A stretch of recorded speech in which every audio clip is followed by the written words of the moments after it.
Sunshine, sunshine, hi everyone. मी sunshine. Sharvari Puranik तुमच्या सगळ्यांचं सुबक पुणे लाईफमध्ये खूप मनापासून स्वागत करते. खूप दिवसांनी एक लाँग व्हिडिओ घेऊन येते. वर्षाचा शेवट आहे आणि परवाच मी तुमच्यासोबत एक शॉर्ट व्हिडिओ शेअर केला होता की मी 2025कडून काय शिकले. अशाच अजून 2-3 गोष्टी आहेत ज्या शॉर्ट व्हिडिओमध्ये तुमच्यासोबत नक्की शेअर करीन. तर तुम्ही जाऊन नक्की ऐका आणि तुम्ही 2025कडून काय काय शिकलात हे मला कमेंट्स करून नक्की सांगा. आज तुमच्यासोबत शेअर करते झटपट पटापट असा माझा डिनरचा सगळा जो काही स्वयंपाक आहे तो तुमच्यासोबत ओके. तर स्वयंपाक सुरू करण्याआधी जेवढी शक्य होती तेवढी सगळी भांडी घासून बिसून अशी छान मी पालथी घातलेली आहेत.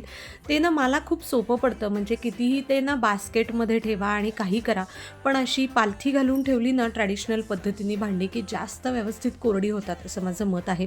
तयारी केलेली आहे. टोमॅटो, कांदा, फ्रोझन मटार. खरं तर आत्ता मटारचं सीझन आहे आणि खूप छान पद्धतीने बाजारामध्ये मटार मिळत आहेत, पण हा झटपट पटापट असा प्लॅन ठरलेला असल्यामुळे पटकन मी फ्रोझन मटार ऑर्डर केलेले आहेत. पनीर ऑलरेडी आणलेलं होतं आणि चला म्हटलं आता आधी मटार आपण थोडेसे गरम पाण्यामध्ये मीठ घालून छानपैकी उकडायला ठेवूयात. इथे वेणूही मला काही काही गोष्टींना मदत करते, कारण सध्या मला ना काही गोष्टींना म्हणजे नेक आणि बॅक पेन वगैरे सगळ्या गोष्टी होत आहेत. त्याच्यानंतर डेंटल ट्रीटमेंट स्टील थोडीशी सुरू आहे, लवकरच संपणार आहे ती. तर त्यासाठी मग थोडंसं शेकावं लागतं बर्फाने, आणि मध्यंतरी ना मी खूप थंडी असल्यामुळे शेकलं नव्हतं, पण आता मला रिअलाईज झालं आहे की मी ते शिकायला पाहिजे होतं. सो आता त्यासाठी ती मला जरा मदत करते आहे. आणि आजचं सगळं जे काही शूट आहे ना ते मी ट्रायपॉडला न लावता केलेलं आहे. तुम्हाला लक्षात येत असेल की कोणीतरी शूट करतंय. तर माझी लेक वेणू आज तिने सगळं जरा शूट केलं. तिलाही थोडासा काही गोष्टींमध्ये बदल द्यायला पाहिजे मुलांना अधूनमधून, नाहीतर मी तिला नाहीच सांगत. मी माझं ट्रायपॉडला लावते आणि शूट करते आणि जमत नसेल तर मग नाहीच करत. तुम्हाला ते गॅप्स होतात त्याच्यामुळे माहितीच असेल, लक्षात येतच असेल.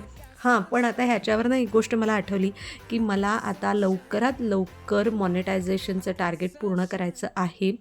वॉच अवर्स बऱ्यापैकी चांगले पूर्ण होतच आलेले आहेत, थोडेसेच बाकी आहेत. आणि ना मेन तर सबस्क्रायबर्स, तर मला तुम्हाला सगळ्यांना खूप मनापासून रिक्वेस्ट करायची आहे की प्लीज प्लीज प्लीज तुम्हाला जितक्या लोकांना पाठवता येईल माझा चॅनल, आणि ज्यांना बघायला आवडेल, ऑफकोर्स नुसतं सबस्क्राईब करून उपयोग नाही आहे, तर पुढे त्यांनी कन्सिस्टन्सीनी बघायला पाहिजे माझं चॅनल. त्याच्यामुळे हा जॉनर ज्यांना बघायला आवडत असेल, ही कॅटेगरी ज्यांना बघायला आवडत असेल, त्यांच्यापर्यंत, तुमच्या मैत्रिणींपर्यंत प्लीज माझा चॅनल नक्की शेअर करा, सबस्क्राईब करायला सांगा आणि सगळे काही व्लॉग्स आणि शॉर्ट व्हिडिओज बघायला सांगा. जे आवडत असेल ते लाईक करून त्याच्याखाली कमेंट करायला अजिबात विसरू नका प्लीज. माझी खूप मनापासून कळकळीची विनंती आहे की लवकरात लवकर मला मॉनिटायझेशनचं टार्गेट कंप्लीट करायचं आहे अपकमिंग मंथमध्ये, म्हणजे जानेवारी एंडपर्यंत. चला आणि आजचा मेन्यू तुमच्यासोबत शेअर करते. एक तर तुम्ही सुरुवातीला बघितलंत की 2 डाळी मिक्स मी भिजवून ठेवल्या होत्या. सकाळी सकाळी गरम पाण्यामध्ये भिजवून ठेवली होती. मुगाची डाळ आणि उडीद डाळ, आणि त्याची छान भजी करणार आहे मी, जी सुधन्वाची माझ्या नवऱ्याची फेवरेट आहे. त्यासाठीची तयारी म्हणजे मिरच्या चिरून घेतलेल्या आहेत, कोथिंबीर चिरून घेतलेली आहे आणि आलं घेतलेलं आहे. आता कोथिंबीर ही तुम्ही ऑप्शनल नक्कीच घेऊ शकता, म्हणजे कोथिंबीरीच्या ऐवजी तुम्ही पालकसुद्धा वापरू शकता किंवा हे दोन्हीही स्किप करू शकता. जर तुम्हाला असे छान व्हाईट कलरमधल्या भज्या हव्या असतील तर ठीक आहे, आणि जर तुम्हाला कलर थोडासा चेंज झालेला चालणार असेल, डार्क कलर चालणार असेल, तर मग ह्या 2 गोष्टी तुम्ही ॲड करू शकता. आणि एकीकडे मी भाजीची पण तयारी करते आहे. जसं तुम्ही सुरुवातीला पाहिलंत की रेडी टू कुक एव्हरेस्टचं सध्या नवीन आलं आहे. सुहानाचं खूप वेळेला मी वापरलेलं होतं. पनीरच्या भाज्यांसाठीचं जे मसाला ग्रेव्ही तयार करण्यासाठी असतं ना ते. पण एव्हरेस्ट सध्या नवीनच बाजारात आलं आहे, सो मी म्हटलं चला ट्राय करून बघूयात. आणि या दोन्ही गोष्टी अवेलेबल जरी नसतील तरीसुद्धा मी पनीरची भाजी छानपैकी घरातले मसाले वापरून करते. कशी करते तुम्हाला जाणून घ्यायचं असेल तर प्लीज कमेंट करा. आपण तसाही एक व्हिडिओ नक्की बनवूयात. आणि आता हे सगळं मिक्सरमधनं मी फिरवून घेणार आहे. भजीसाठीचं जे बॅटर आहे त्याच्यामध्ये मी दुसरं काहीही पाणी ॲड केलेलं नाही आहे. जे भिजवलेलं पाणी होतं तेच कंटिन्यू ठेवलेलं आहे आणि त्याच्यामध्ये घातलेलं आहे आलं, मिरची आणि कोथिंबीर, जसं मी तुम्हाला मगाशी सांगितलं. आजचं हे सगळं शूट वेणूनी केलं आहे, कसं केलेलं आहे तुम्हाला त्यामुळे काही वेगळं वाटलं का बघताना? हे मला कमेंट्स करून नक्की सांगा. मी वारंवार तुम्हाला का म्हणते माहिती आहे, कारण आता ना खूप वाईट वाटायला लागलं आहे. ऑलमोस्ट हा चॅनल माझं सुरू होऊन वर्ष होईलच आता फेब्रुवारीमध्ये. पण त्या मानाने मला कमेंट्स फार वेळेला आलेल्या नाही आहेत आणि मला असं वाटतं, की अर्थातच माझं कंटेंट तेवढं चांगलं आहे, की नक्कीच मला कमेंट्स मिळाव्यात. त्याच्यामुळे कुठेतरी मनामध्ये खंत आहे या गोष्टीची आणि मला असं वाटतं, की अपकमिंग नवीन वर्षामध्ये 2026मध्ये माझी खंत तुम्ही सगळेजणं सबस्क्रायबर्स नक्की घालवाल आणि माझी जी छोटीशी इच्छा आहे तुमच्याकडून अपेक्षा आहे, की कमेंट्स करा, लाईक करा, शेअर करा. म्हणजे मग हाईपचाही आपल्याला ऑप्शन ओपन होईल आणि मग तुम्हाला हाईप देखील करता येईल. ह्या सगळ्या गोष्टी ज्या आहेत ना, त्याच्यामुळे तुमचे कुठलेच पैसे खर्च होणार नाही आहेत. हां, पण मला ह्याच्यातून प्रोत्साहन नक्की मिळणार आहे पुढे जाण्यासाठी आणि तुमच्यापर्यंत छान काहीतरी खरा रिअल कंटेंट घेऊन येण्यासाठी मी जे काही तुमच्यासोबत शेअर करते ते माझ्या रिअल लाईफमधल्या गोष्टी शेअर करते, माझ्या अनुभवातून मी शिकत असलेल्या गोष्टी शेअर करते आणि मला असं वाटतं की रिअल गोष्टींशी लोकं जास्त पटकन कनेक्ट होतात. मला हाईप करायला, काहीतरी नाटक रचायला अजिबात आवडत नाही. नाटक आई मी इकडे खूप बघ. चांगलं करू शकते, ॲक्टिंग मी खूप चांगली करू शकते, अभिनय मी केलेला आहे, करते. पण ह्या कारणासाठी नाही. ते प्रोफेशन वेगळं आहे. ते जेव्हा करायची वेळ असते तेव्हाच करते. फ्रेश क्रीम असेल तर आपण फ्रेश क्रीममध्ये पण हे सगळं छान मिक्सअप करून घेऊ शकतो, ही रेडी टू कुकची पावडर. नसेल ना तर मग छान साय आणि दूध असं घ्यायचं वाटीभर छान. आता तुम्ही बघता एक मोठी वाटी मी थोडीशी घेतलेली, म्हणजे नॉर्मल आपली आमटीची वाटी असते त्याच्यापेक्षा थोडीशी मोठी, आणि त्याच्यामध्ये मग छान हे मिक्स करून घ्यायचं. अजिबात गुठळ्या राहू द्यायच्या नाहीत. थोडंसं एक 2 मिनटं आपल्याला ना कन्सिस्टन्सीने छान ते असं फिरवून घ्यावं लागतं.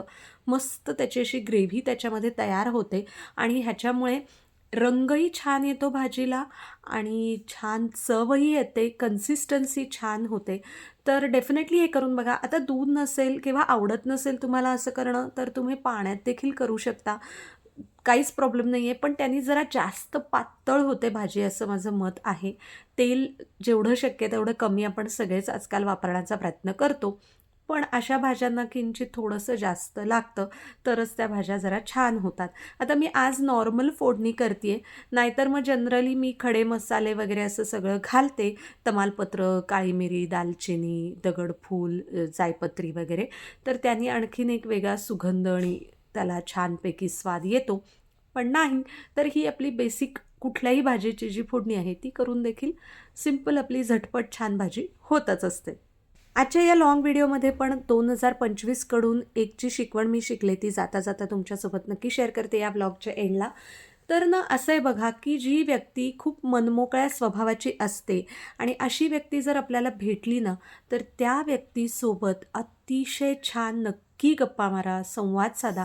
कारण ही गोष्ट एखाद्या मानसिक उपायासारखी असते.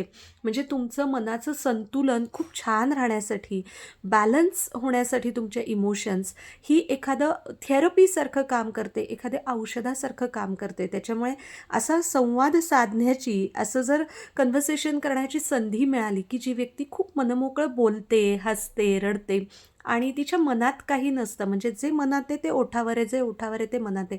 तर अशा व्यक्तींना एकतर मुळात आपण जपून ठेवलं पाहिजे, कारण अशा व्यक्ती आता जगामध्ये फार कमी सापडतात. त्याच्यामुळे अशा व्यक्तींना आपल्या आयुष्यातून कधीच गमावता कामा नये आणि अशी व्यक्ती आपण स्वतःही असण्याचा प्रयत्न करायला काहीच हरकत नाही आहे. आणि मला स्वतःबद्दल कौतुक आहे, की मी तशी आहे. असं म्हणजे स्वतःचंच बडेजाव नाही, पण तरी देखील मी खूप मनमोकळी वागते.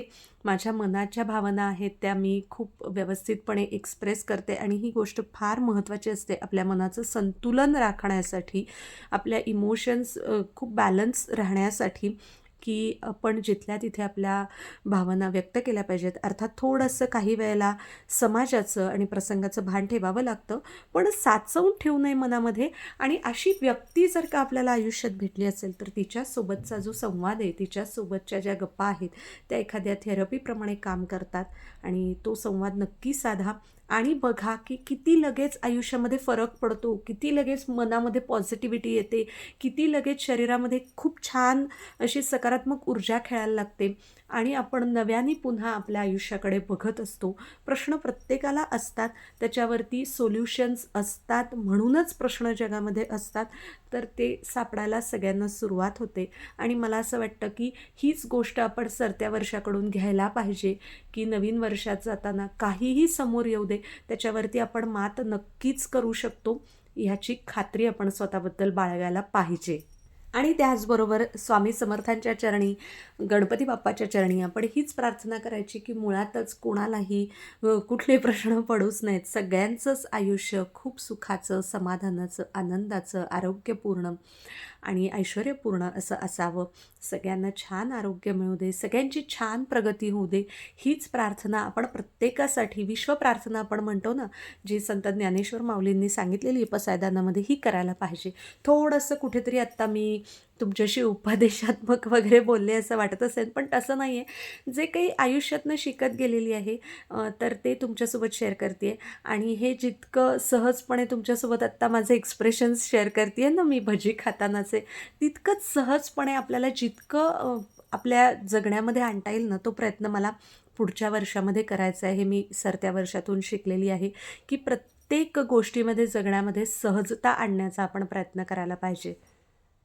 अशा मनमोकळ्या गप्पा मारता मारता, बोलता बोलता तुमच्यासोबत झालेला आहे झटपट पटापट असा स्वयंपाक. आता बस याला एक थोडंसं पाणी घालणार आहे मी या सगळ्यामध्ये, कारण की मिक्सरमध्ये आपण जी ग्रेव्ही फिरवलेली असते आणि त्या वाटीमध्ये जी ग्रेव्ही तयार केलेली असते ती थोडी थोडी राहिलेली असते. मग त्यात थोडंसं पाणी ॲड करायचं आणि ते मग या भाजीत ॲड करायचं. तेवढंच पाणी पुरेसं आहे. ह्याच्या आधी मी कोणतंही पाणी ॲड केलेलं नाही, नाहीतर मग भाजी फार पातळ आणि पानसट होते आणि थोडीशी पनीरची भाजीची ग्रेव्ही जी आहे ती घट्ट असेल तर छान वाटते. बघा असे कुरकुरीत खुसखुशीत छान अशा भज्या तयार होतात. काही सोडा इनो घालायची गरज नाही आणि मस्तपैकी असं थोडंसं कोमट पाणी त्यात ॲड केलं आहे. हे सगळं ग्रेव्हीचं एकत्र पाणी करून ॲड केलेलं आहे. एक उकळी काढायची, 2 मिनटं झाकण ठेवून मंद आचेवर भाजी राहू द्यायची आणि गॅस बंद करून टाकायचा. मस्त अशी झटपट भाजी तयार होते. ऐन वेळेला पनीर एक 5-7 मिनटं आधीच घालायचं, खूप आधीपासून घालून ठेवायची गरज नाही आहे.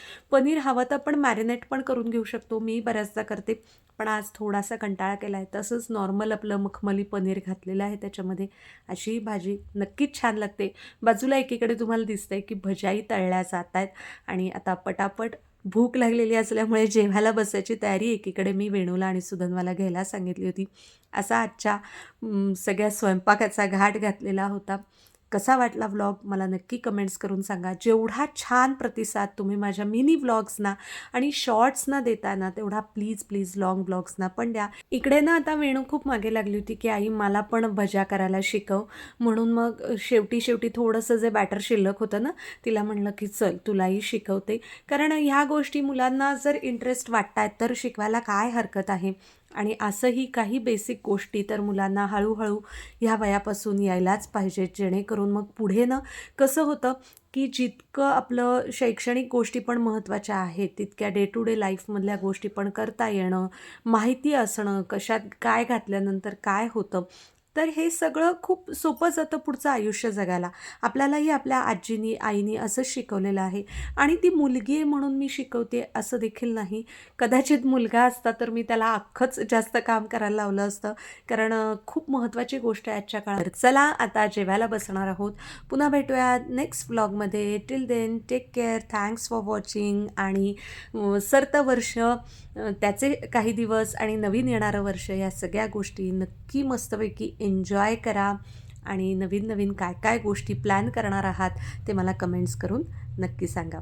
Take care. Bye. Thanks for watching.